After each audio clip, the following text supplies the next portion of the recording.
moment, and welcome everybody to today's live. Sitting in front of our customary spot and to the side of Spaceship Earth. Just going to be capturing some live ambience today.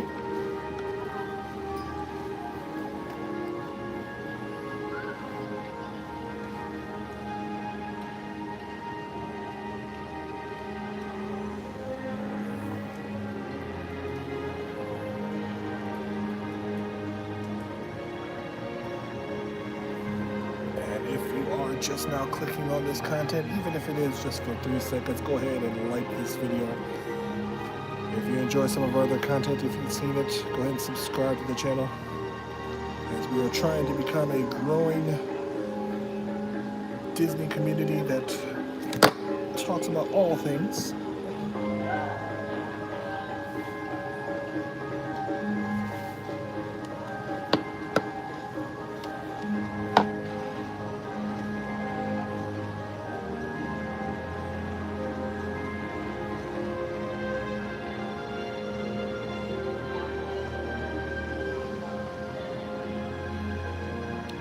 Okay, hold on 1 second there. 1 second.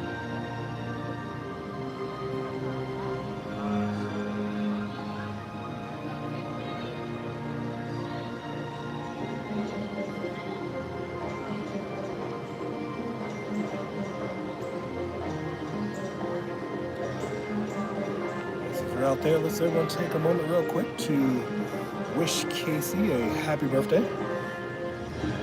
A little too early for me to bust out the singing. I haven't had anything to clear my throat, but I'll attempt to do my best here a little bit later once I get all settled.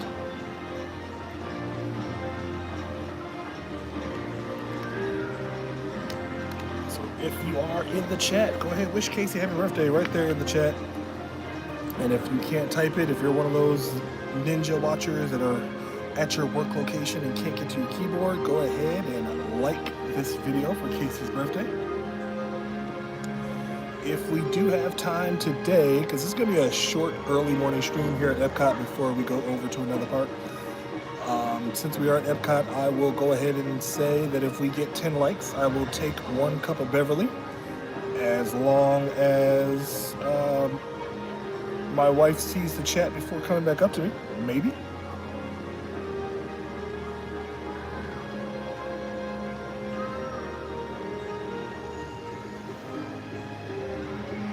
I unfortunately will not be getting on any rides today here. This is pretty much my go-to spot. As my wife likes to pin trade in the parks, I actually just like to sit down and take in the sounds for the most part as the monorail rides past.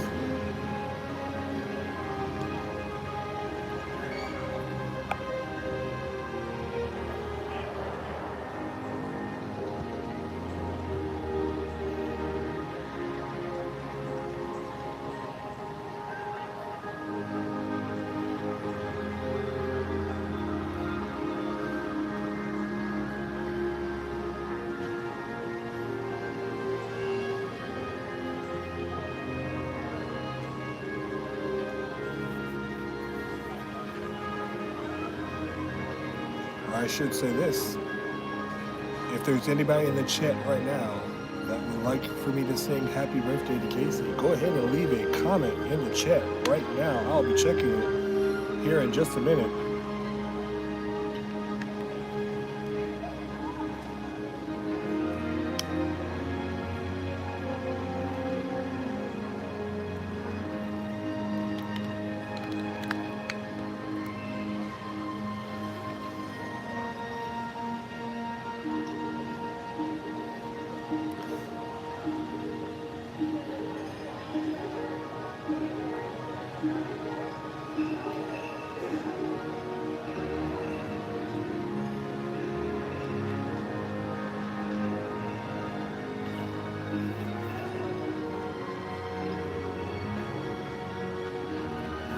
Lots of September birthdays, from what I understand, as I looked at my personal Facebook page, including my wife. Her birthday will be coming up here pretty soon.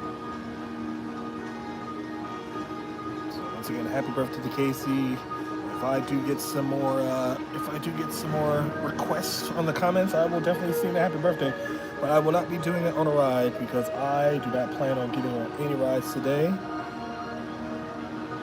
Like I said, I am just here for the ambiance.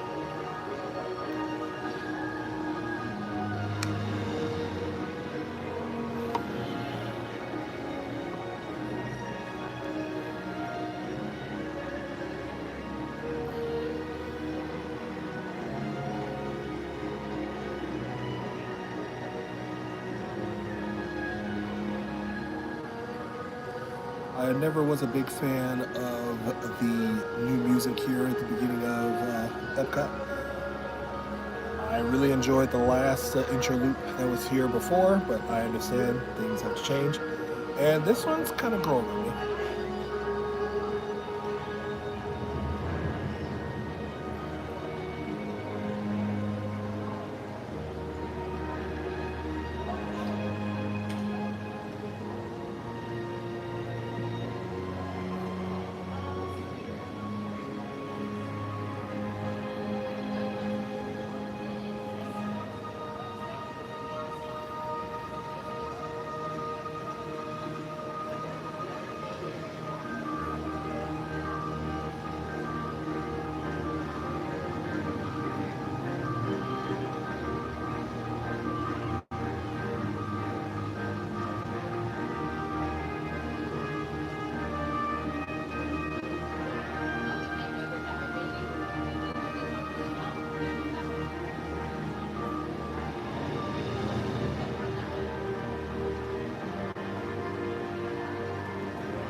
All right, let's go ahead and do this. Forgive my voice.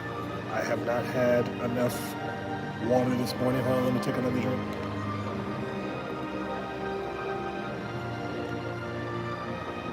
It's gonna be a little cringe.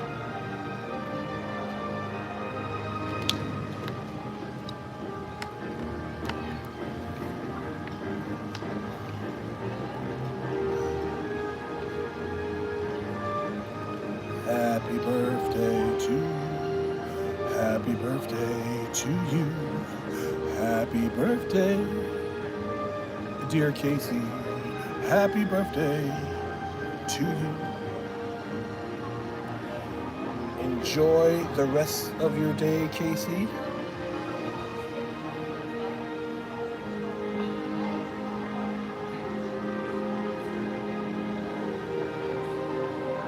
Enjoy the rest of your day, Casey, as I will enjoy my day here at EPCOT. Ironically, it is the start of Food and Wine, and we have not gone to Food and Wine yet. But Food and Wine is a very long festival. I actually know for a fact that we'll be coming here later in the months because I believe Boys and Men is coming back in November as usual, and that is our annual tradition that we usually do.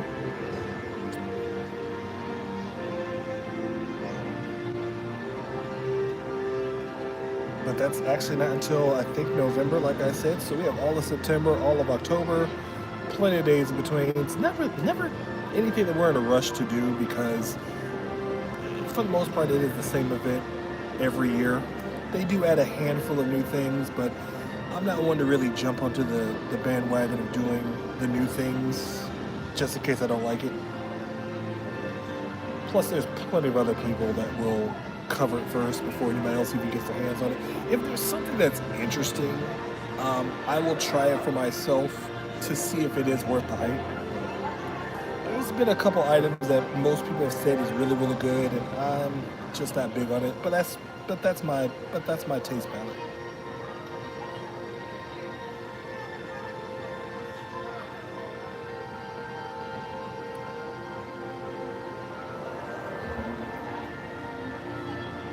Unfortunately, Casey, I will only be singing Happy Birthday one time. I hope you already are subscribed. If not, go ahead and subscribe to this channel. Like this video. Tell your friends. Tell your enemies. Tell everybody.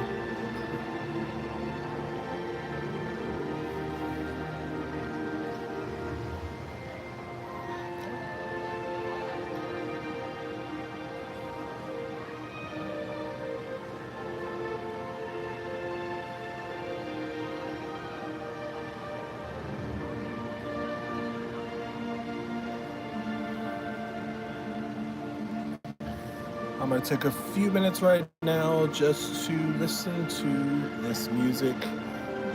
Again, like I said, I always dictate the crowd levels by the noise. I am pretty far off to the side, but it's not as loud as I have always been anticipated. There's been a couple times I've been here and it's been extremely loud with the chatter, but not so much here. I imagine it's still early. EPCOT doesn't really get popular until closer to 11. That's when the booths actually open up, all of them.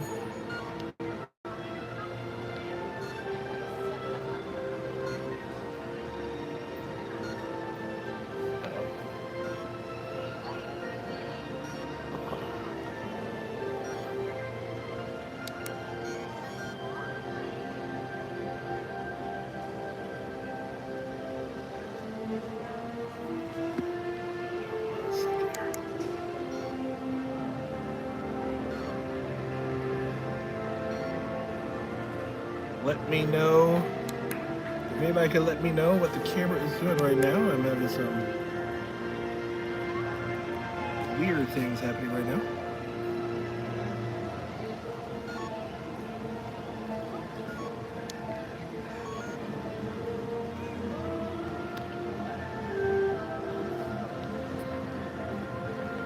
One second. Get this thing going here.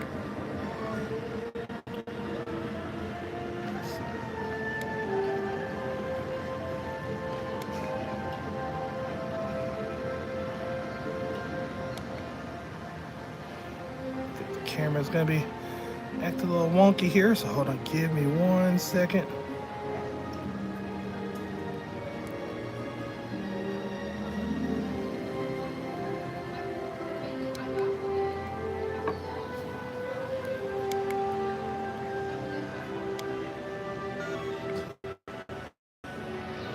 Bear with me. It's going a little crazy. Gonna reset the gimbal real quick.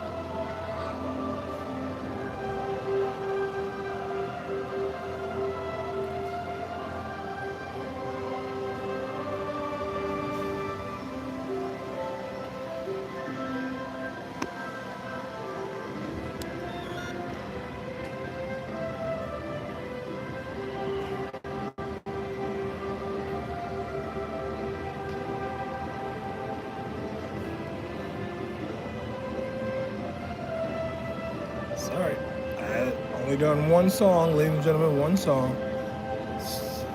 What's going on here? Alright, let me know if that is okay.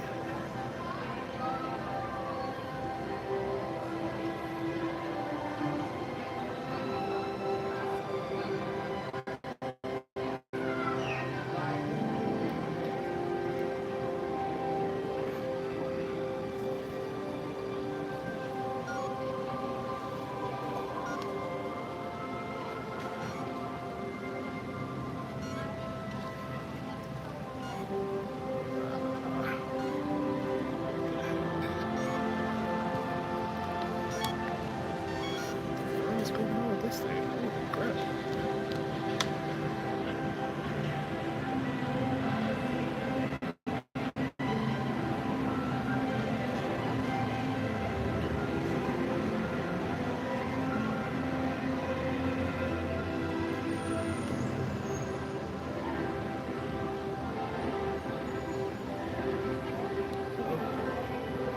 And if anybody is in the chat, let me know if what am I pointing at right now? The camera did kind of go haywire, so I don't know if I'm pointing it at myself.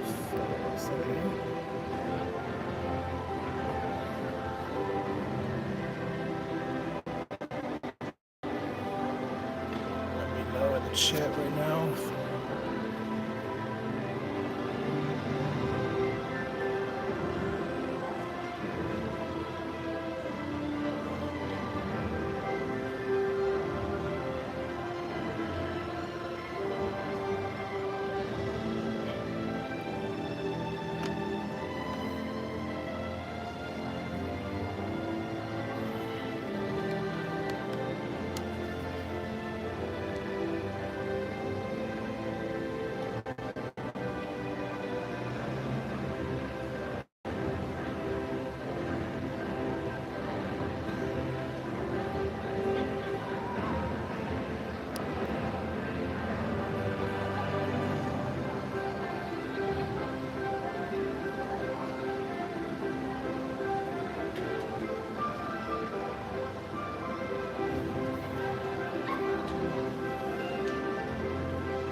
Also want to let people know today's forecast. It's going to be in the mid to high 80s today. I think this morning while we were coming in is about 74 degrees. Very very low chance of rain today. Should be good, but it's Florida. It's 30% now. It'll be 100% right where I sit.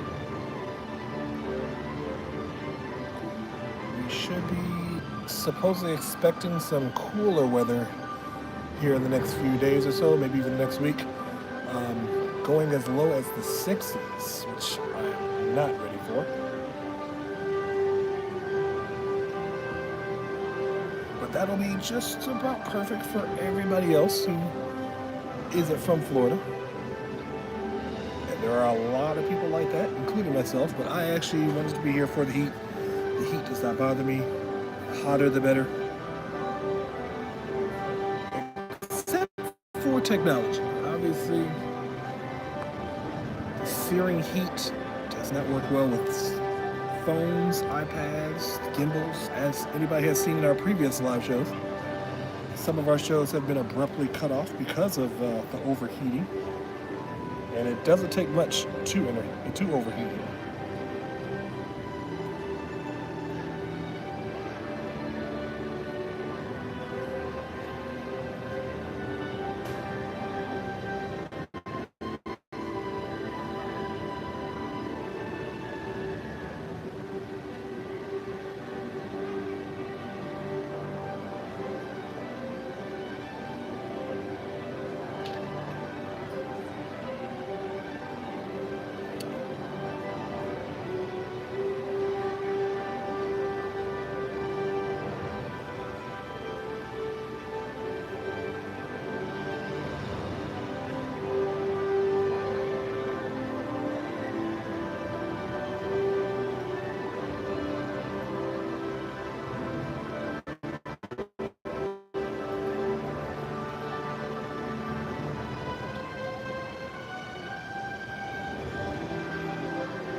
course, and one more thing. Casey, could you at least tell everybody, if you would, or if you'd like to share how old you are today, so they will know exactly how old you are on your birthday today. Sorry. A little distracted by what's going on my iPad here.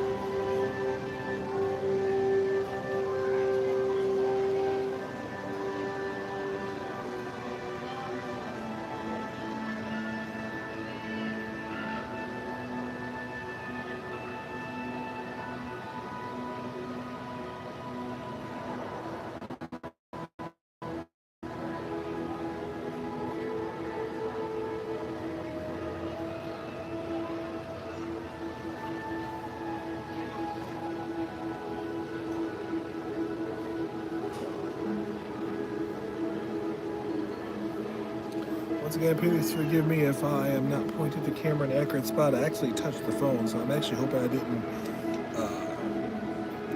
interrupt the video of any kind. I don't even know if I'm facing Spaceship Earth or not. So if you're in the chat, and if I need to tilt it to the left, tilt it to the right, or basically turn the camera around altogether, just let me know down below.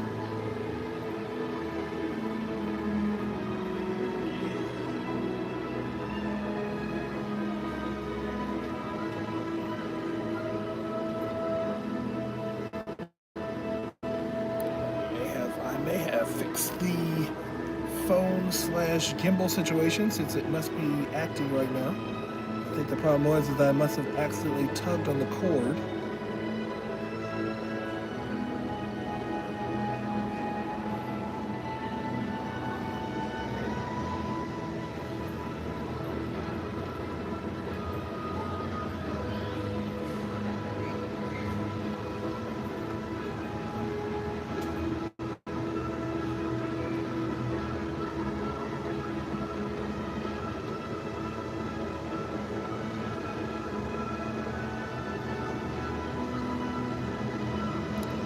And as I said in the previous live stream, actually I believe I did a live stream from this very spot last time.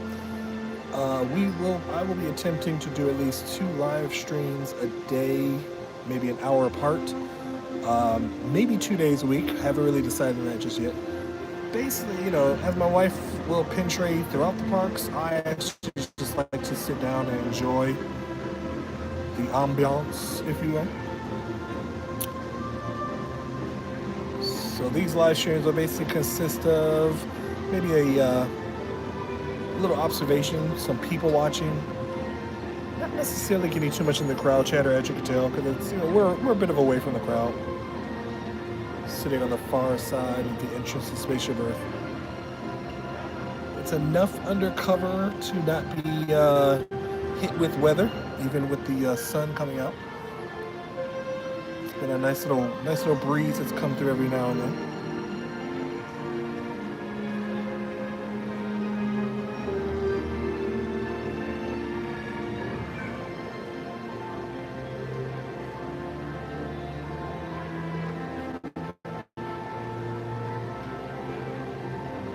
And if you are new to the channel, or if you've just now subscribed or anything like that, if you have the ability to, go ahead and leave a chat down below. Tell us where you're from, what you're doing.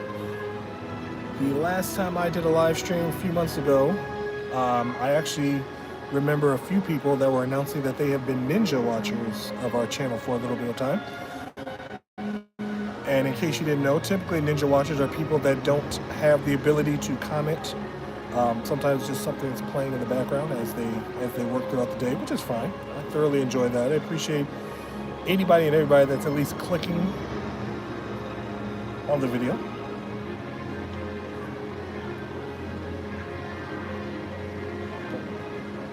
I'm pretty sure the last time I think I did a Magic Kingdom video, I was sitting in front of Haunted Mansion. I think there was several people that said that they were subscribed to the channel because they've been listening and watching some of our videos for the past few months prior to.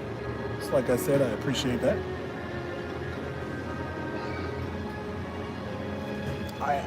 I actually got into watching some of our other favorite live streamers, or my favorite live streamer. I wouldn't say favorite. I would say the live streamers I can tolerate, I guess you could say. So I got a little caught up with a few people. Not like personally, not like reaching out to them or anything like that, but just kind of like seeing how they're doing, seeing what they're live streaming, seeing how I left them 4 months ago.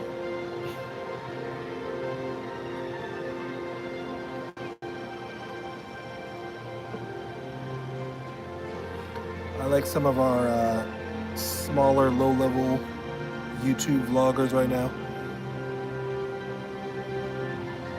because it's still new to them. Some of these vloggers, it's kind of like a force of habit, or I would say creatures of habit.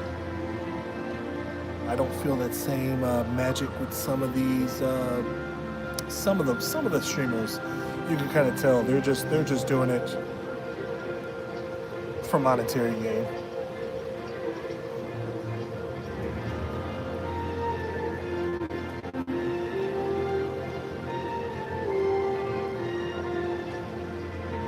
Not one to start any drama or anything like that. I just feel as if, like, we all have our favorites and there are various reasons for it, but sometimes I just,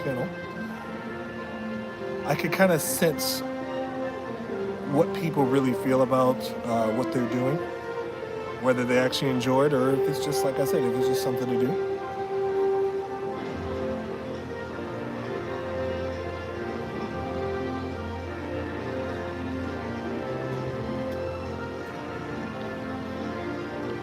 Like I said, I enjoy just sitting here taking in the sounds, kind of going through my memory banks and picturing what EPCOT looked like the last time I saw it. And that's the same thing with all the parks. It's just really hard to sit in a lot of places to get a good spot with a good visual and to not have copyrighted music. It gets a little difficult. I've got a handful of spots in mind. So obviously, if you'll see me sit in the same spot more often than once.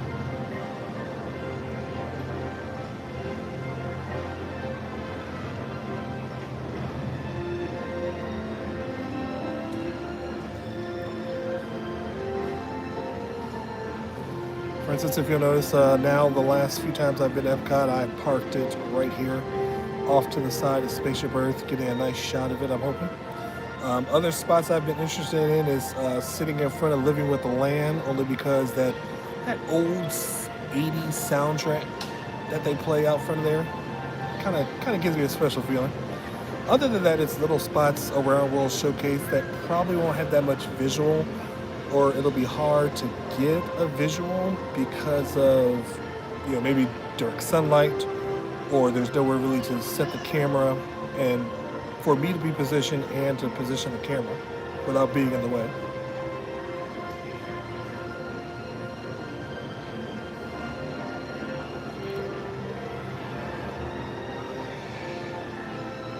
Like, for instance, I would like to get a nice shot of the Italy Pavilion over there from where the gondolas are. But again, like I said, it's nowhere really to position for a long period of time.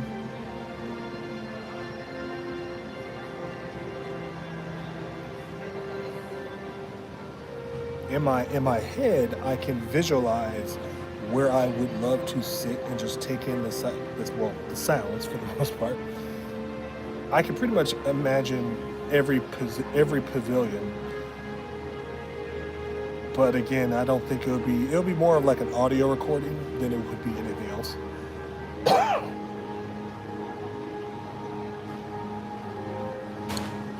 And if you didn't know, if you're new to the channel at all, I did work here very briefly. I worked overnight shifts at EPCOT.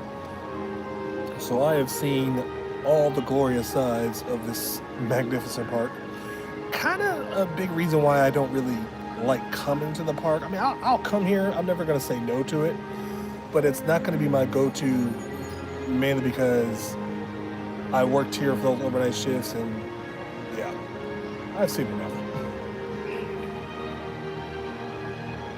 It didn't take away from the magic at all, but it definitely kind of, it's like I had my fill. I really don't know how to explain it. It's like I like what I did, I like EPCOT, but I think because I saw so much of it from both sides, I'm kind of over it for a little bit.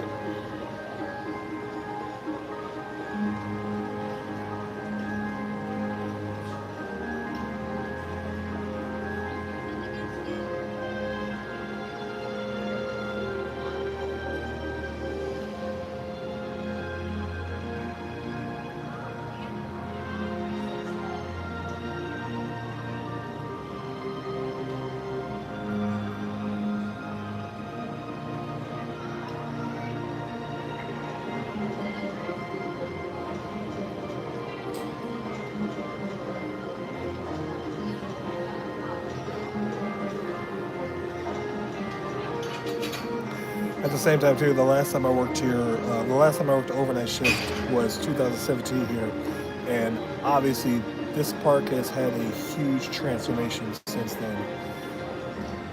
We're talking about, like, I remember I worked here just when Ellen's Universe of Energy was closing down. I actually cleaned it the very last day, or I should say, I cleaned the perimeter the very last day of this closure. So I got to go inside, see the old break room, see some of the stuff as far as I could see, because obviously you have to have specific clearances to actually go into the attraction. And since I was just on the overnight, basically like the cleaning rehabilitation crew, they sometimes called it, I didn't have that privilege to go in other areas. And because again, since I left this area back in 2017. As you know, Guardians has opened up, Ratatouille's opened up, the entire World Celebration's opened up. Again, when I worked here overnights, they were working on the Space 220 restaurant over here, located next to Mission Space.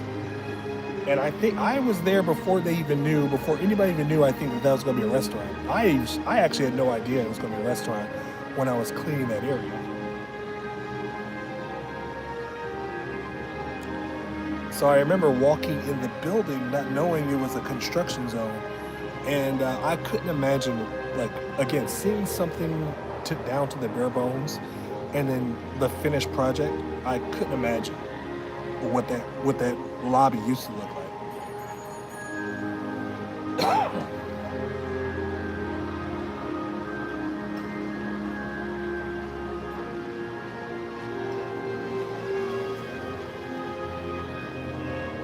But the sheer fact that one of my favorite areas to clean was the area with the Seas with Nemo, Living with the Land, or the Land Pavilion, and the Journey with Figment.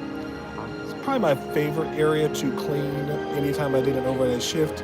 As far as the front of the park goes, that's the only place that has stayed exactly the same. Except for obviously the archways, the middle area, the esplanades, and all that.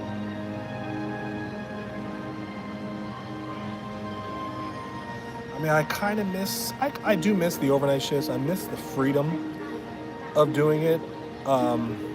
It was a big change for me though, because obviously going from daytime shifts to nighttime shifts, and then still having to do the family stuff during the day, because then it's not fair that I sleep all day while everyone else has to, do all the fun. But I miss the overnight shifts. I just don't miss certain people with the overnight shifts. Namely, the people that costed me my job at that time.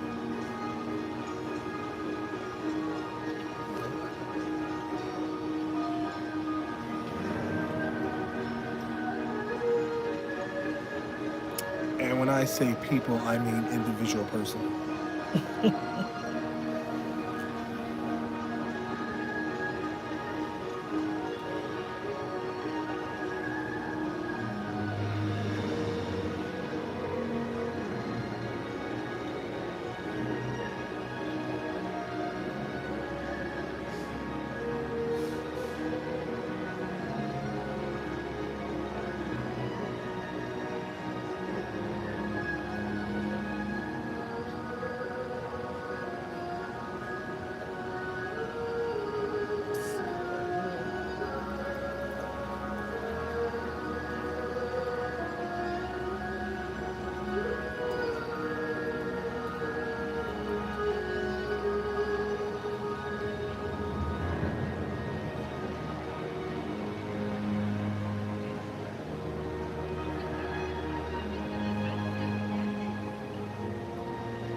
That's not what I want to say.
manage to navigate something through the chat, I can actually.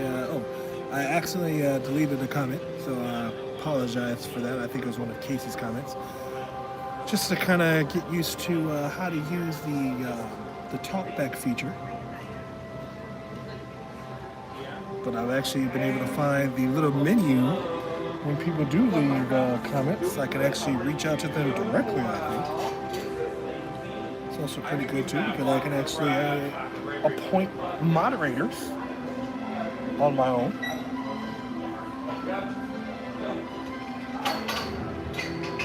if you are active with our channel, if you have liked our videos, subscribed to the channel, we've got that bell notification on, and you tune in, and if you're active in the chat, I definitely make you a moderator for the most part.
All right, I'm going to give the iPad a little bit of a break there so I don't run out of battery for the rest of the day.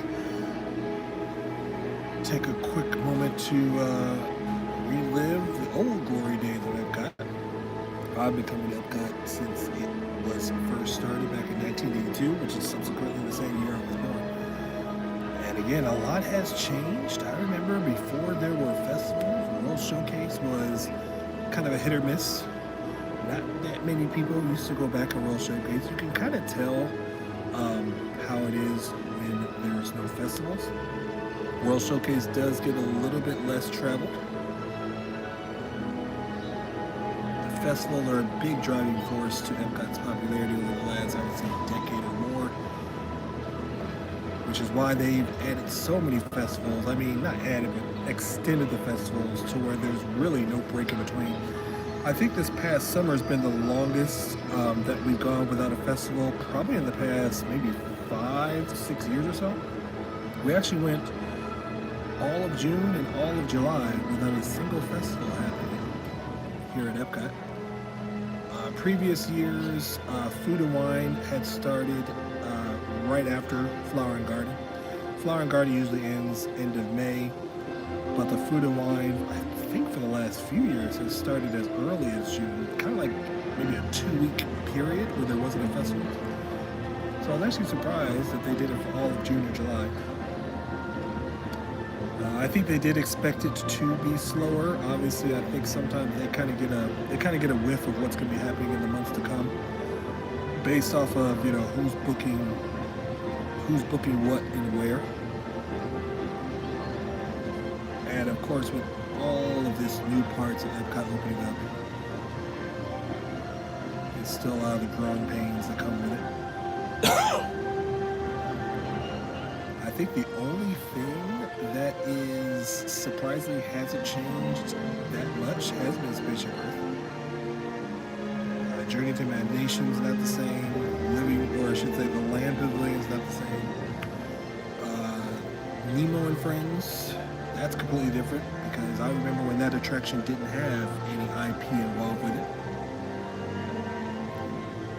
And then you go over to the other side of the park, and of course, Guardians of the Galaxy, Mission Space, and of course every variation of Test Track that's been around. That's a completely different beast, I would say.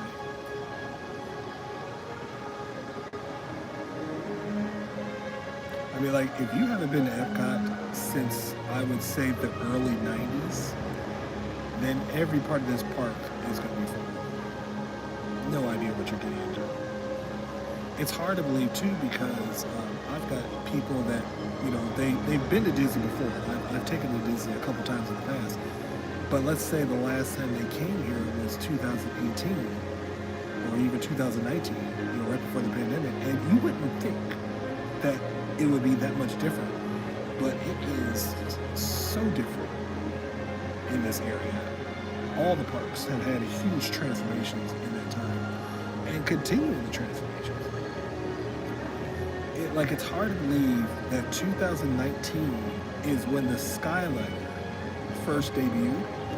So if your last trip was 2018, you have no idea what the Skyliner even is and what it's capable of doing.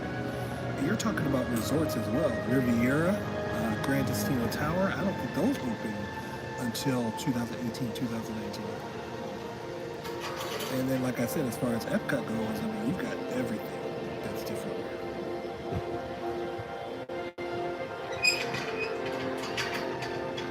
So it's one of those things where Disney is forever changing. You can come back to a park 1 year later and either your favorite thing is gone or the thing you hated the most is getting an update. It's a running joke with Disney that they will get rid of all the stuff that people like, especially food items.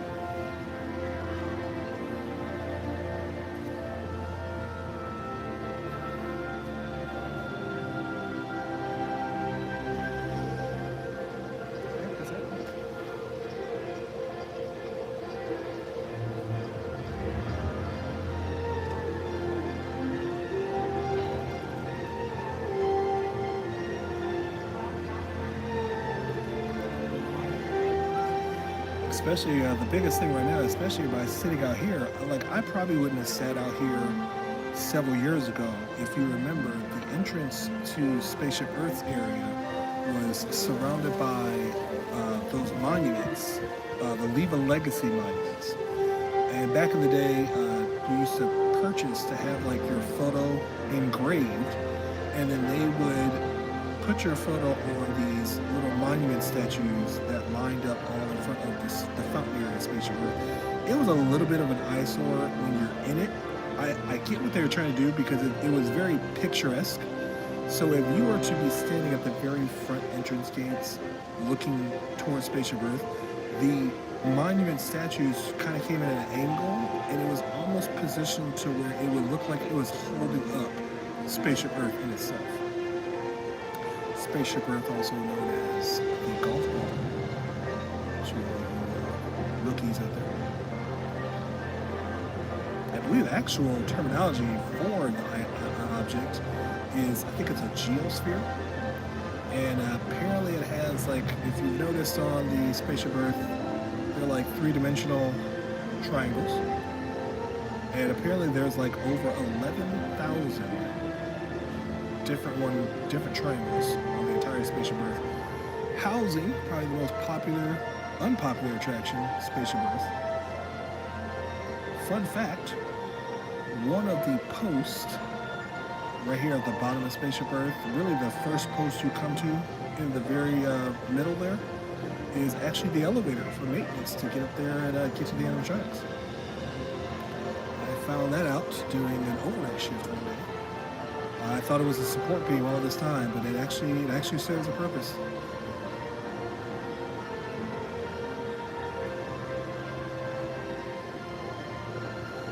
It was actually quite interesting trying to clean this front part of the park, and the animatronics, even though the animatronics were covered up, it was just kind of weird seeing an entire set from Spaceship Earth just sitting right there, right in front of the gift shops.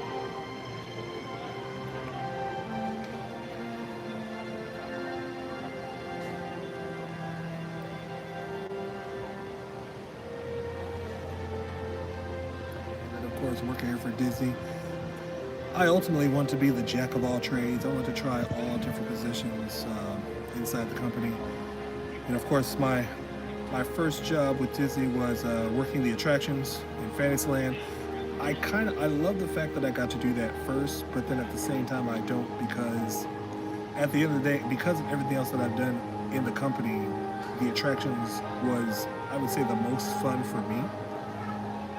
Especially certain attractions, of course, Pirates of the Caribbean, Haunted Mansion, where I got to be some sort of a character inside the area. If I had experimented with the other jobs first, it would have I probably would have enjoyed it better. But because I started off with attractions at the Magic Kingdom, in my opinion, everything was just second fiddle. No disrespect to anybody I work with or anybody that enjoys working like overnight custodial. I'm not knocking that at all. I just wish that I would have done those other jobs before attractions. And if you didn't know, yes, I've worked for the company on and off since 2013. I've been everywhere from attractions, overnight custodial. I've done some entertainment over there at the Vero Beach Resort. They attempted some daytime custodial at Animal Kingdom, but that didn't work out with my disability.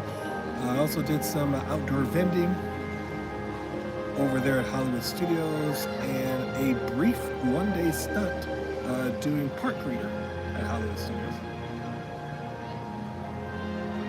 Like I said, I really wish I would have took advantage of transferring to different positions before actually settling on a spot that I would have liked to have stayed at. But life finds a way.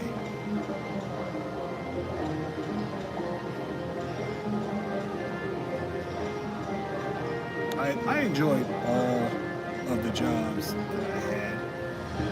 Nothing, I can't say anything bad about any position I worked. I think that a couple of them, like obviously the outdoor vending, I really wish I could have done that better, because at that time I was just returning back to work after my glaucoma diagnosis, and when I was declared legally blind in 2018. I was actually let go from the company for a lot of miscommunication on both of our parts. They allowed me to come back in 2019. By that time, it was more of an adjustment, because obviously my vision had changed enough. I wasn't directly blind at that point, but I was blind enough where the smallest little thing, the smallest little detail would have been probably a bad idea. So they worked with me a little bit in the beginning. They primarily put me over there at Fantasmic outdoor vending. Basically, right before Fantasmic, there's little counters in the back that you can get some snacks. That's basically where I was, either getting people their beverages or just helping out, filling orders, not working with registers because my eyesight was very sensitive to screens. And like I said, if I would have done that job in the beginning, I definitely probably would have enjoyed it a lot better. I probably would have did a lot more outdoor vending spots, as they do work throughout the parks, not just in one specific location. So I do wish that I had a better opportunity for that. And also with the overnight, the thing about the overnight job was, and to be really honest with you, I really wish I would have got that job first, because that job for me would have been perfect in the beginning, because at that time I didn't have a family, I didn't have my wife, didn't have my kids or anything like that. So being able to do that job and just have my own little schedule to do what I want, that would have been better. But because I got that job, at that time I was married, had 2 kids, and it was really unfair for them and me, because typically I'm supposed to be asleep during the day so I can work all night, and I was working 6 days a week. So I'm asleep during the day, they're awake at night, or I'm asleep during the day while they're awake. So I would miss all the activities. So I had to create like this real hybrid schedule where I would work my overnight shifts. I would get off and probably sleep from about 7:30 to about 9:30, 10 o'clock. And then I'd wake up so that we could do stuff during the day. As long as we're back by 6 or so to eat dinner. So I could at least take a nap between 7 and 9 so I could get ready for work and be at work by 10 o'clock. And that was kind of a hectic thing to do for several months. But it was the only way to kind of keep the peace, because it's not fair that, again, like I said, if I'm working all night, but then they're stuck sitting around during the day while I'm sleeping, or I miss doing the activities with them. And of course, our kids were young at that point. I mean, our son was just born, our daughter was 2 years old, so very critical time for me, in my opinion, because they're so young. But yeah, like I said, if I would have did that job first, I probably would have enjoyed it a little bit better. And of course, getting to be worked with entertainment, friends with Goofy over there at the Vero Beach Resort. That was fun, but because they're not heavily into the entertainment side of things, it was a very small time job, like 2 days a week, and it was a seasonal thing. So it was 2 days guaranteed, or it was 2 days, but then one of those dinner events was seasonal. So the potential of going down to 1 day a week was ominous, but obviously I couldn't do that. That would be going backwards in my opinion.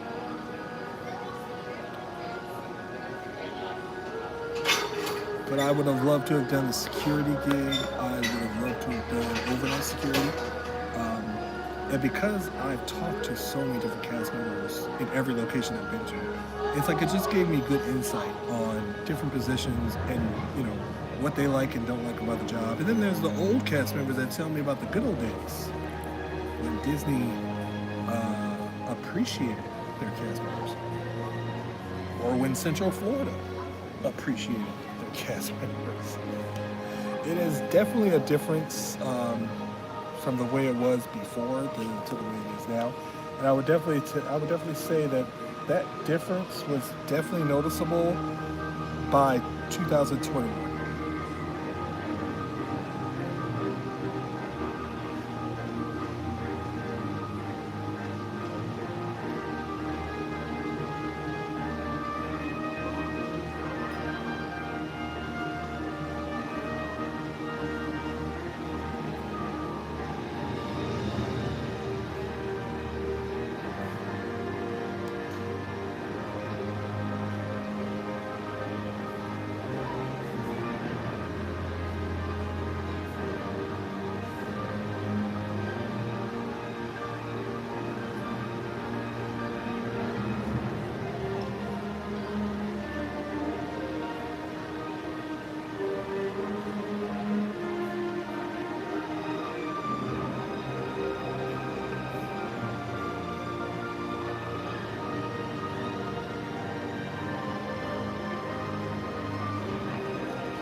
In case you're wondering what that sound is, I keep dropping the fuel rod, and it's a hard plastic seat, obviously.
another reason why I do say some things on repeat on the live stream is because realistically what's going to end up happening is hopefully I will be able to navigate and do some podcasts here in the future. I'm actually shooting for 2026 to maybe do a podcast. I might start putting some things in here in the later months just to test it out. Because I do have a lot to talk about on various topics. Some of the topics I don't think would be, I don't want to say appropriate, but they're not, because we're at Disney. And when you're at Disney, you should talk about Disney, you should be about Disney. So there's a lot of things that I won't say on here that I'll probably say on another platform, or I'll have like a podcast I might put on this channel per se. But the disclaimer will be there that this will not be Disney content. It's just, because if anybody knows me, I have not been much of a sleeper over the last few years. I'm pretty much guaranteed to be awake about 3, 4 o'clock in the morning. And at that time, I'm pretty much catching up on other events that are taking place. Not just Disney content, not just Universal Studios content, but everywhere. And I read the comments, so basically my phone reads the comments to me. And I take that information and I obviously come up with my own opinion. Blind perspective, if you will. If that was going to be the name of my podcast, that's exactly what I would call it. Because it's kind of interesting having a new take on everything that's going on around me without the visual. So I have to actually listen to things and take other things into consideration without it being based off of the visual concept. And it's like I'm kind of like a decent mediator. I can see both sides of an argument, and I can come and maybe be split down the middle on a lot of things. It's one of the reasons why I enjoy listening to, especially with Disney content. I enjoy the people that want to praise everything that Disney does, but then at the same time, the guilty pleasure is I like the people that are bashing the things that Disney does. Because, it's like that constructive criticism is kind of what a lot of people and companies need to, again, better themselves in so many different ways. Like, I will definitely take anything constructive criticism towards me and what I do on this channel. I would definitely take in consideration as long as it's not hateful and spiteful. Because, again, I would love to improve. I would love to find ways of bringing, the best content that I could provide. Just a reminder, though, again, it's not going to be anything spectacular here because I'm basically positioning myself in a spot to have a nice visual, taking in the music that's playing in the background as long as it's not copywritten. And if anybody wants to sit in the chat and chat it up, that's exactly what I want to do. That's exactly kind of where I want to take the channel. If you like it, you like it. If you don't, you don't. I've seen worse. I've seen some vloggers out there that will accomplish nothing in their day. They just sit there and talk to people. I've seen people that do take their cameras around for the pin trading, but yet won't show any pins that they've traded. You just kind of hear the topic, you hear the conversation going on because you actually don't see anything. And they have an audience. And so I figure, well, if they can get an audience and not do anything, then I can do it. Now, I don't want to say not doing anything, but, like most of the people that we watch, they're watching the rides. They're riding the rides, watching the shows, doing all the typical things. And what I feel is if at the same time, I'm like, well, once you've seen it once, you've seen it a million times. And at that point, I feel as if people just get attached to the content creator and not the content that they're creating. And I would say that there's some people where you're literally just watching them for their content. It's got nothing to do with them. There's no, I don't want to say personal attachment, but it's like, there's a couple of people that I've previewed in the past, and at the end of the day, I'm just like, I don't watch them because I don't know them, or I don't get to know them. There's no personality to it, so they kind of get pushed by the wayside. And then at the same time, some of my favorite POVs and walkthroughs, they're people that literally will not say anything. They will never be on camera, and that's what's interesting. but I get it. That's the way they want to handle it. I would like to do a live stream or maybe even a podcast, or you could double up with both, where we actually talk about some of our favorites and some of our most hated vloggers out there, whether they're Disney content, Universal content, doesn't matter to me. Like I said, I don't talk about too many Universal vloggers because obviously we don't stream at Universal Studios. And it probably would be a different type of video because there is no other activity to do at Universal Studios except for the walkarounds.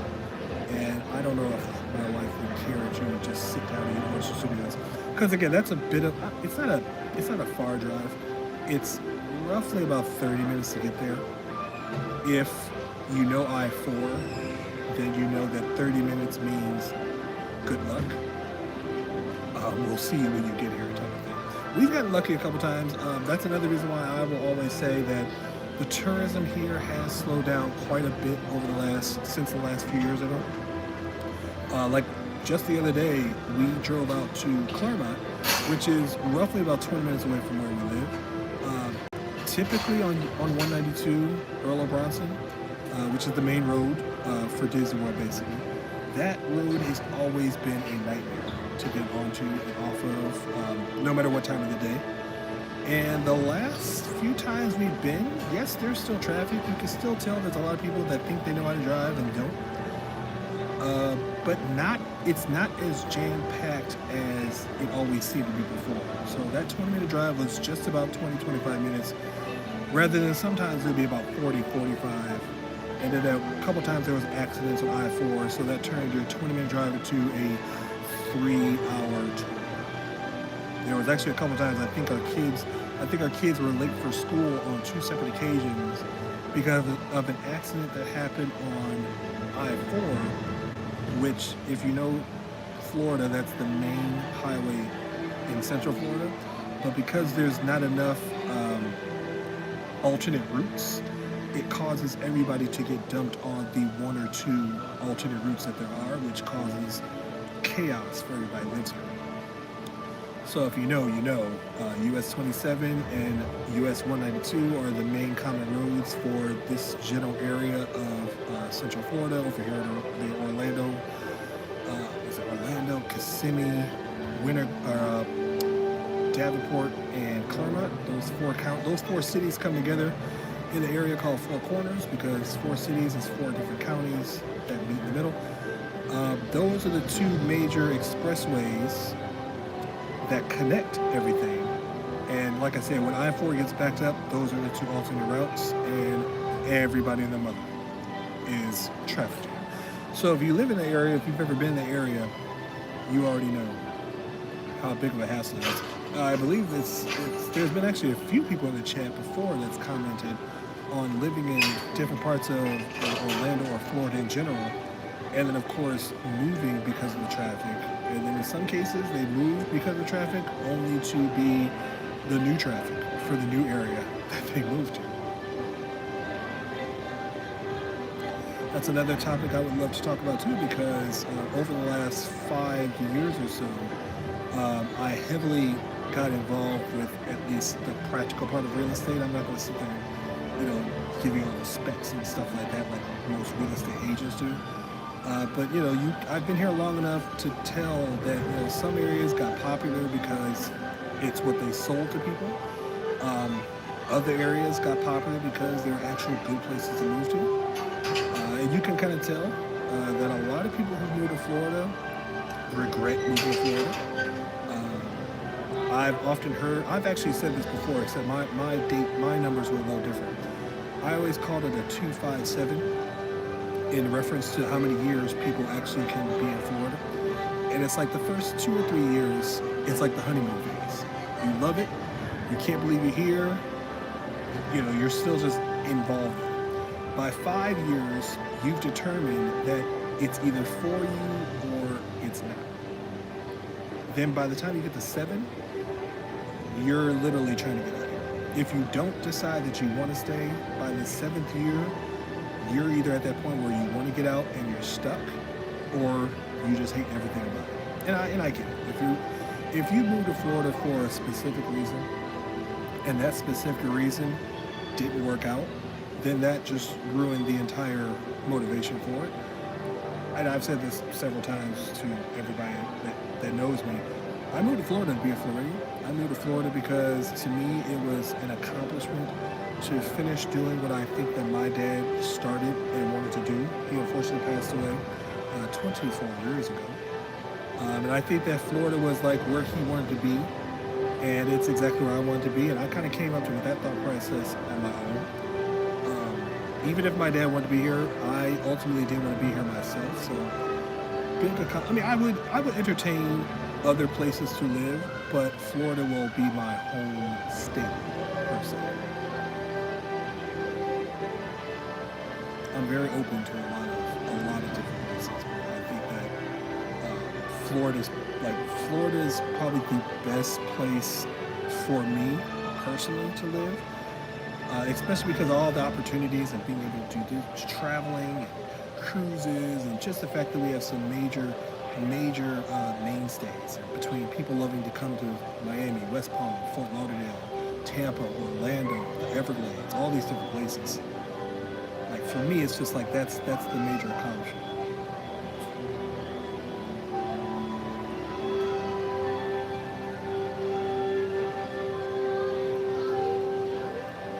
But like I said, with the 257, or I've even heard it referred to as the 357, because the first time I even really thought about this, we were in the Magic Kingdom, and we were talking to a cast member. I believe it was a third party, I can't remember exactly what they were. And they basically had said that they'd only been here for 2 years and they were ready to go. And at that time, I remembered all the people that I've ever met living in Florida. That's kind of like a good time frame that people are coming and going. They're here for 2, maybe 3 years, and then they're gone. Or if they're here for more than that, it's really just a process of them saving up money to leave. So then it's kind of like, if you're here for more than 7 years, you're either here because you want to be here, or you're here because you can't get out.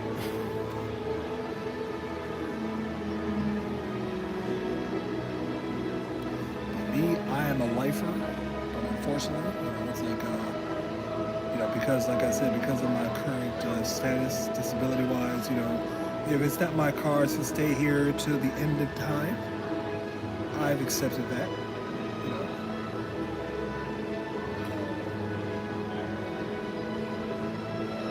But, at the end of the day, sometimes, like, I couldn't see myself not being able to wake up one morning and just go to Disney, or just to go to Universal Studios, or even pretend like I want to go to SeaWorld, which is a whole other argument all to itself.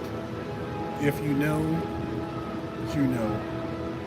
But as far as the only thing I want to mention about SeaWorld is that SeaWorld is not a popular park, and some of the business decisions they made have made it less popular. So it kind of makes you wonder what exactly they're trying to do. But that's a whole other subject. So I will be opening back up the chat here in a little bit for me. I'm just putting the iPad away just to save the battery, because like I said, we will be probably going to a second park if everything goes according, which of course, if you know us, nothing goes according. Don't know where that second part's going to be, so stay tuned for that. Like I said, hit that bell notification to find out.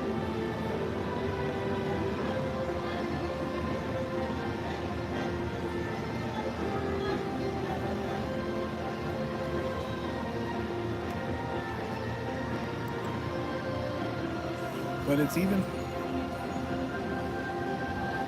it's just so interesting to know. I heard a recent story that even Bob Iger, or I shouldn't say Bob Iger, somebody in the higher management of Disney has even admitted that Florida is not the vacation destination that it used to be. Say what you want about that, like political affiliations aside, whatever you want to say. I think it's more about the business practices rather than the fights that they chose to be in. Trying to play both sides of that fight just didn't work in Disney's favor, in my opinion, but I think it's more of a business sense of it. It's gotten too expensive. Um, Even to this day, even though they did take a lot of the risky things out of the equation, it just seems as if it's just a money grab. Um, my personal opinion on one of the things that I've noticed is if you ever go into merchandise shops, the merchandise doesn't have a price tag on it in some instances. They come with a color code.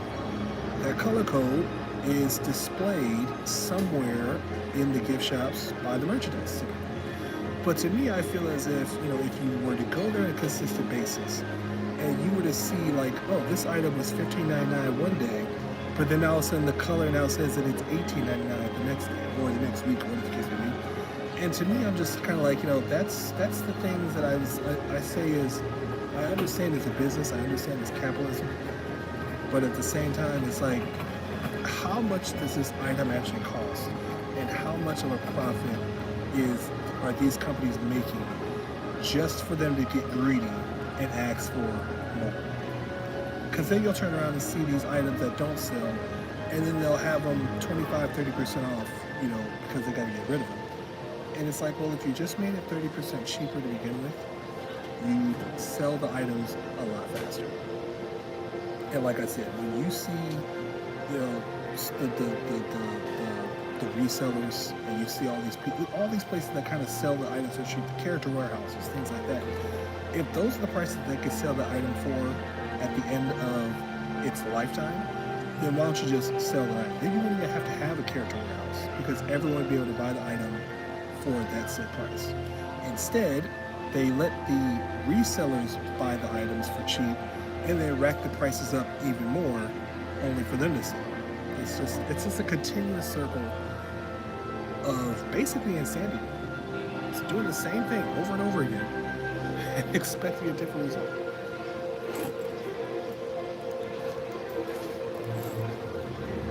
But even down to the resorts being more expensive, parking is just so expensive. I can't even grasp, like, over the last, I would say, even the last 15 years. I remember when you could park your car at Disney's parks for $8. And even then that was a little extreme. But it was $8. Now I think is it 30 yet? I think it's like 20, 26 or 28. I can't even remember what the number is. But again, it's like it's the same business model that it was 20, 30 years ago. You park your car and that's it. Why am I paying more to park my car in direct sunlight?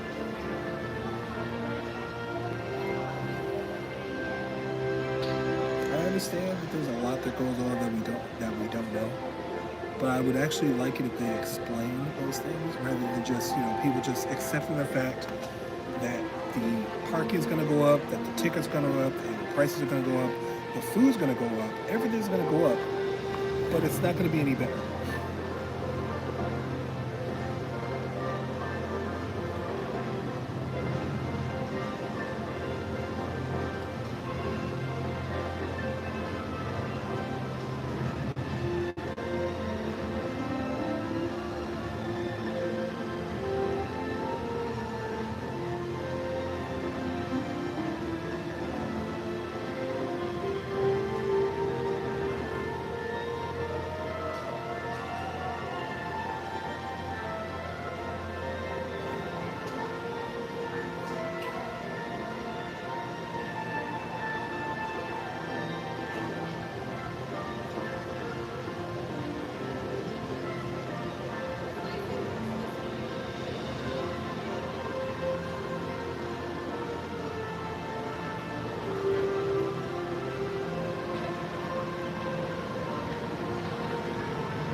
think we'll probably be, I might be wrapping this stream up here in about another, I don't know, maybe another hour or so. Typically, I would probably say live streaming will probably be about 1.5 hours to 2 hours. I think maybe even 2.5 hours at the most before we wrap it up and maybe head on to the next part. And I'll probably be discussing a lot of things that I did look up over the last few days. Actually, since our last live stream on Friday, I actually took a lot of time to look into artificial intelligence and how a lot of that is infiltrating the YouTube community. One of the reasons why I bring that up too is because, like I said, I started to get back into watching a lot of YouTube vlogs, videos, things like that, and just kind of going into the chats and just having my phone read the chats. And sometimes some of that stuff does get kind of questionable when you see repeat comments or comments that don't make a lot of sense. Hence some of the comments I was actually getting earlier that I actually had to remove. It was interesting. It gets interesting when you start to understand how far advanced artificial intelligence can get when it comes to like streaming on either YouTube, Facebook, whatever the case may be. And it starts to make you wonder, like, what's real, what's not.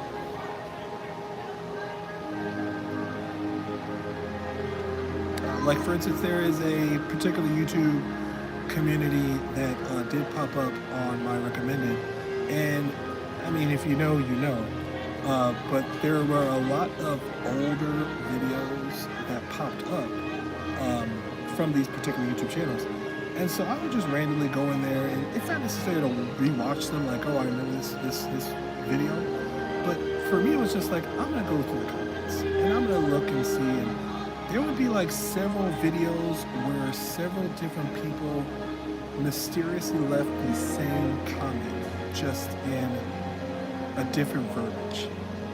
And this wasn't like a one or two off thing. This was like maybe 7 or 8 different comments that just seemed to be like odd that many people are thinking the exact same thing at the exact same time. And it's like a specific comment. It's like a comment that says, hey, if you're here in 2025 and this video popped up, you know, like, who else is here doing this or whatever like that. And it's just like, you know, it's weird that many people left that same comment. And I'm just saying, it's more like, it just seems as if, like, how much of what we're doing on social media is real and does it even matter anymore?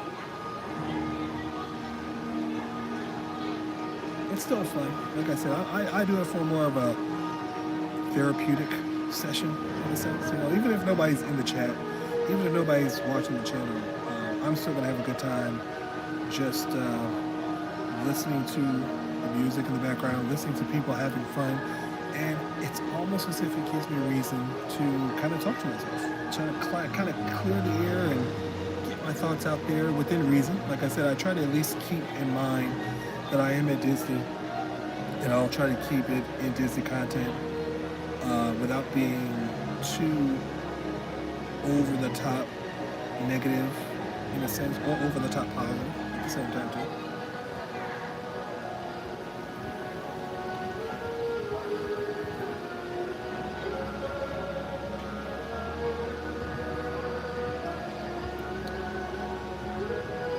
That's a little update. I would say that even though it is supposed to be getting warmer today, I'm pretty sure the wind is getting picked up on the microphone. But yeah, it's definitely a nice breeze.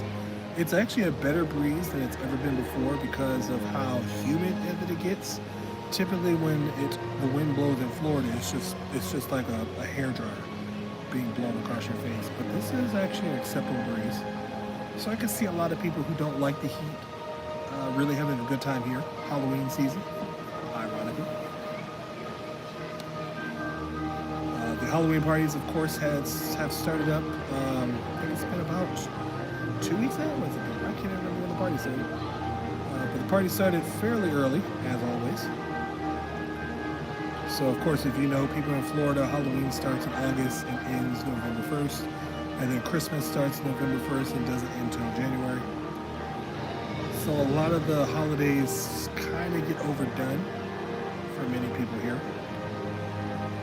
I would probably say I am not looking forward to, as odd as it's going to say, I'm not looking forward to Christmas in the parks because it happens so early and because it is, I don't know how to say it, it's not as special when you see it all the time because you know it's the same thing every year, same thing. Nobody updates it. It's kind of like, every once in a while somebody gets a new ornament or someone gets a new Christmas tree for their house or something new. With Disney, it's like, this is what it's going to be, and it's here even longer than it needs to be. Usually people set up their Christmas the day after Thanksgiving, and usually it's gone by typically the New Year's, except in our household. But here in Florida, you go to theme parks, and yeah, Christmas starts November 1st. We don't acknowledge Thanksgiving. And then it is definitely here throughout December to the utmost. I mean, I've known people that do love Christmas, but even this, it gets overdone. And I say that only because it's the Magic Kingdom. All the other parks, I have no issues with Hollywood Studios. I actually love Christmas at Hollywood Studios.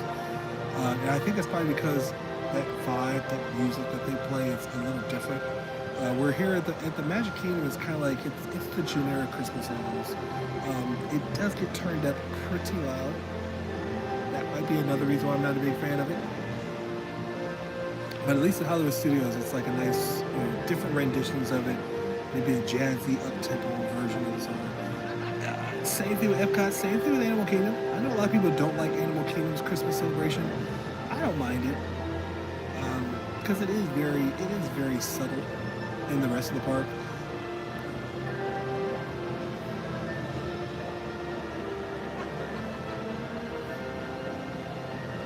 And Halloween, the Halloween season I can deal with more because it's more of the fall colors and things like that, rather than it actually being like Christmas. The way Christmas is, it's like they built that Christmas music all day, all night long. Or at least with Halloween, it's kind of like it's just the fall colors, the fall feel, but it's still Disney at the same time.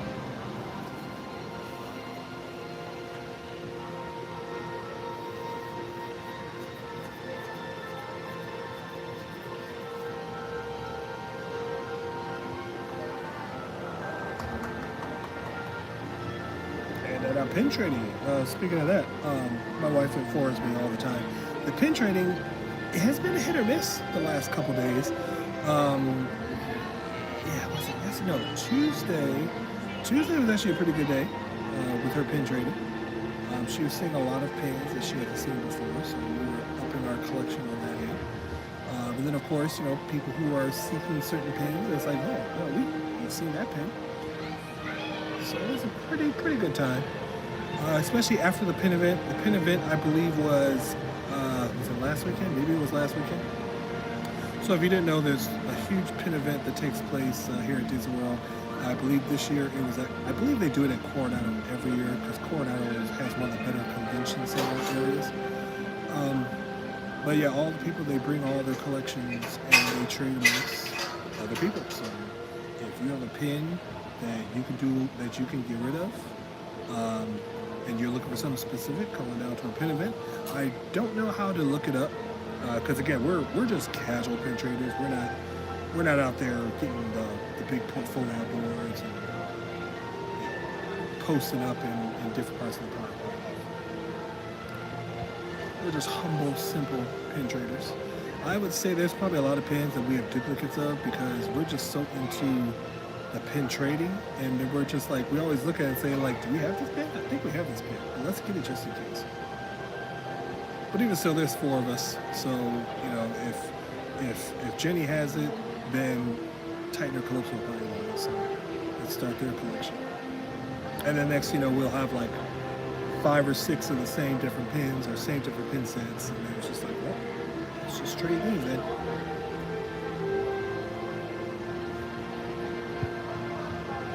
But yeah, she's got some pretty good pins. off the boards. One pin that she got me, which I mean, she knew I would appreciate this pin because this pin, it was an attraction before she even started going to Disney parks. She found this cool, basically like a 3D pin, 20,000 Leagues Under the Sea, the Nautilus. That's definitely old school Disney World right there for me. So yeah, that pin's not gonna be there. It's not getting traded, nothing like that. She also found Maui's hook. It was also a 3D pin. I don't think I'm gonna get rid of that. I would say the pins I definitely will always keep are Haunted Mansion pins and Pirates of the Caribbean pins, and anything that represents old school Disney. Again, pin trading started 25 years ago. So there isn't going to be too many old school Disney pins, like from the 80s and 90s, since it didn't exist. But anything around that time frame is definitely going to be cherished.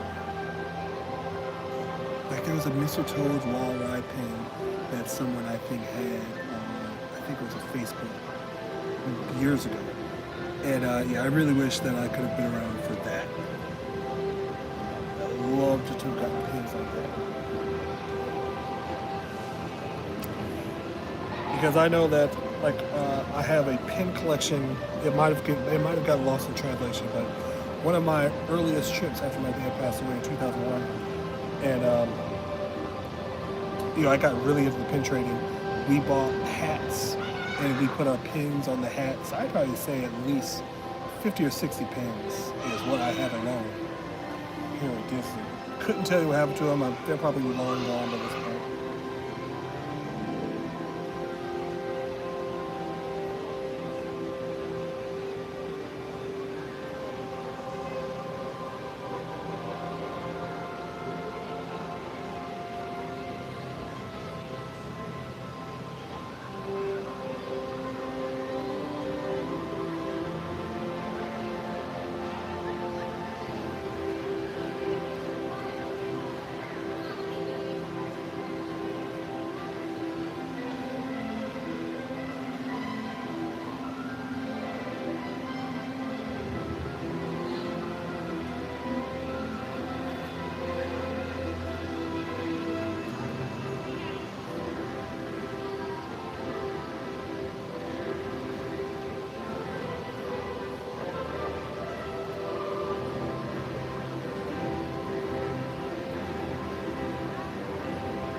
Again, I don't know if the chat ever shows up on the replays or if they show up in real time. I've actually just gotten into the habit of going through some of the comments because, like I said, there's this weird thing I've been noticing where I start to question the reality of people who are in chats and who are watching live streams. Because again, sometimes the comments are a little bit. It's like it's not the way people talk. So I don't know if it shows up. I've actually deleted a couple of comments. I actually deleted a couple of comments that I put down because I totally flipped up the spelling. But yeah, it's kind of weird. So it's like I like doing the YouTube. I like doing the chats, even if nobody's really listening.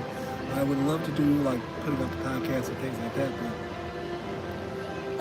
it's so weird. Like I just said, when I get information. If it's something I already thought about, or if it's something I've never heard of, I'm going to take a deep dive. I get consumed with anything that's brand new, especially if I want to get down to it, to find out the truth.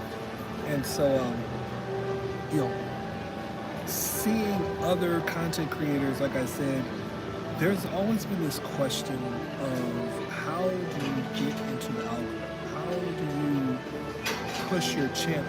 Because again, like I said, I know we're not putting out the best content ever in the face of the world, but I would say that some of our stuff is better than other people's stuff. And again, I'm not trying to call anybody out. I'm just saying it's like, at least for the most part, like when I do a live chat, I'm pretty much going to be trying to have as much conversation I can with whoever's in the chat, or just trying to fill in the gaps so that it's not just this empty, awkward space. I understand the title of this is Ambience, so obviously people might want to watch this for the ambiance, and that's fine. I don't try to talk as often as I probably could. But yeah, it's just, seeing other people's content, and it's just like, come on, surely we're better than that. But our numbers just don't match up. And I would say we've got a good chunk of people that do show up regularly. Like I said, I was actually quite shocked to see that several people admitted to being ninja watchers, just kind of glancing through. Even people, I've heard people say that one guy said that he goes to his office, and if we're live, obviously he'll tune in just to see what's going on or hear the conversation. If not, sometimes he'll replay some of our older live streams, which I thought is pretty awesome, because to me, I always thought, who goes back and watches live streams? But yeah, I did notice that sometimes our live streams numbers, like once we end a live stream, it'll say a set number, and then that number will go up in the next 2 or 3 days. And I just find that kind of amazing. Same thing with our likes. There was one video that we did. We did an EPCOT video, and I think it got I want to say it got 30 likes, which ultimately would have meant 3 cups of beverage.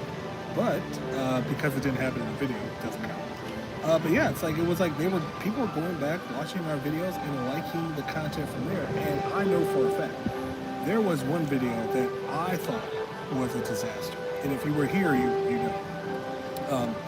I was sitting at Fantasyland, and I sat in front of Pizza Sideshow for, I think, about an hour. And that was it. There was even a shot of where I accidentally reversed the camera and did not know it. So there was a shot of my mouth for a little bit of time. And yeah, people were still tuning in. People were still liking that video. And like I said, it's that weird sense of what's real and what's fake in social media. I appreciate everybody that does come to the chat. And obviously there are some people I know for a fact are real because they've engaged into the chat on more than one occasion, and they've actually answered questions that I've asked. Sometimes I'll gauge that too. If someone's in the chat, I'll ask a question. And if the response isn't what it needs to be, then I'm gonna have to deem you our AI. Whether that's good, whether that's bad, I do not know.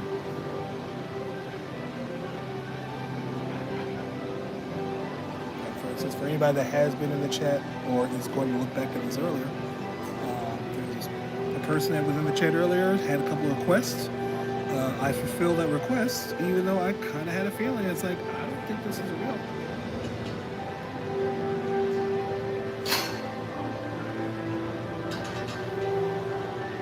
And like I said, sometimes it's blatant, and sometimes it's like, like if I was to go into another chat and see that same request or see that same verbiage, then I'm just like, okay.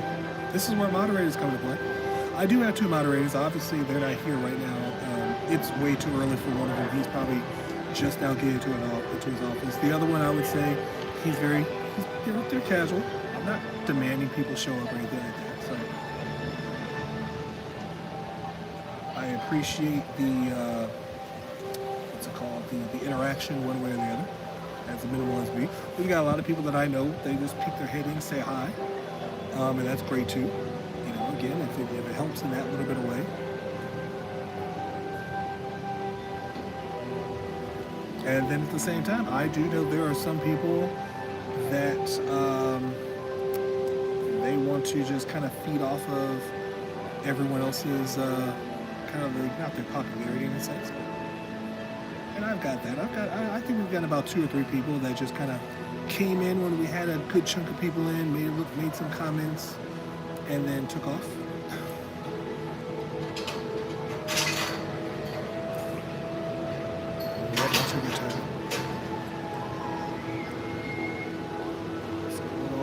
probably just after, just almost 11:30. Probably say we're probably going to be, as soon as my wife gets here, we'll probably be done with Epcot for the day. It's not even, what is it, 11:15? I would say whatever park we're going to be to next, I have no idea. We actually didn't make a plan on what the second part is going to be. It was basically a good-to-go day here. If you don't know, a good-to-go day is a day where if you have an annual pass, basically no need to make a reservation. You could just come on in and scan in. Unfortunately, though, if you're a cast member, you do have to make a reservation because they apparently don't want you here. Or they want to know that you're here. So that was a little hiccup in the morning. Going through security, obviously I have to check my bag because I have all this equipment. And then my pass was lighting up blue because I did not have a reservation, even though it was a good-to-go day and everything else. That could be a little frustrating in itself. I get it, but I don't like it. Or I should say, it's not a good idea, but I get why they do it. I just don't know why they still have it. I think that at this point in time, we should be beyond the reservation system, especially with the low crowds that we've been having lately. Like I said, one of the things that we noticed right off the bat was that earlier this year, there were a lot of good-to-go days. There was actually like a guaranteed time frame that you could see good-to-go days during the week. To me, that was just kind of like icing on the cake, thinking like, okay, they're going to get rid of it one day, but they're just going to slowly drag it out. I get the reservation system during the pandemic. I get the reservation system 2021 because you're kind of easy back into it. But by 2023, definitely 2024, we should be done with reservations. It's just been an annoying thing, especially when you're giving people different ways of working around it. Like one of the biggest things was, let's say you want to go to Magic Kingdom, but Magic Kingdom there's no reservations available. But then they turn around and say, oh, but you can park on it. So then you get a reservation for Animal Kingdom, scan in for Animal Kingdom, go straight to Magic Kingdom. What's the difference? So then why is there no reservations available, but yet there's space available because you'll allow me to scan into one park and then go to the park I was just trying to go to. It is an extra step, but it's kind of like, again, it's why? Are they collecting more data to see how many people are actually willing to do that? That's probably the biggest question. I'm actually hoping that we do go to Magic Kingdom next, because I haven't been there in quite some time. I actually haven't been there since they closed down.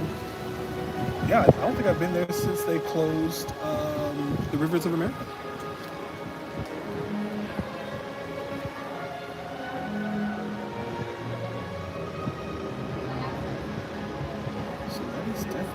Definitely going to be interesting. Don't know where I'm going to sit when it comes to there. Obviously, the go-to is probably going to be the Haunted Mansion, the exit area Haunted Mansion, weather permitting. Other than that, maybe Pinocchio's, I don't know. I don't want to sit somewhere where there's not going to be anything really to visualize, but I also don't want to sit anywhere that's going to expose me to elements that Florida is known to have in the afternoon.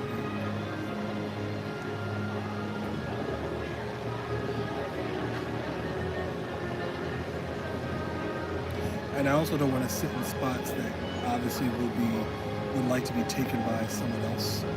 For instance, I don't like really eating in areas where there are restaurants, especially if it's a busy restaurant. Because again, if I'm not eating, I shouldn't be taking up a seat for someone who wants to eat. So we'll soon see how this goes, especially because I basically want to place the camera, set it up somewhere, and then turn around, just be able to freelance to the iPad, go through the chat every once in a while. I try not to go on to it too much because I don't have a cord for the iPad. For some reason I forgot it. So I have everything else.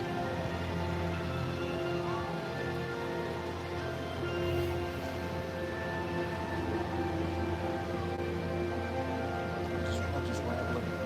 No, but nobody's in. I had to delete a bunch of comments. I don't know if you saw it. I just saw that. Yeah, I had to delete most of them because it was kind of, I questioned if then it just kept coming. I was just like, because I did sing it. So I wouldn't have. I mean, just in case, I did it. And then it happened again. I was like, okay, I got it. I'd say like three different artists. So I just deleted it. Then I accidentally deleted one of my other comments. Oh, because I didn't finish it, I actually hit the send button. So I said I was telling you to like and subscribe. Yeah. And it said like and subscribe. So I figured out how to do that. I also figured out how to make moderator. So. Oh. All right, are we ready? Start. Oh yeah. All right. All right. So that'll do it for this ambient live stream. We will see you guys in probably a little bit. I have no idea where we're going, so just make sure you hit the bell notification if you're out there. And we'll see you next time on This Time.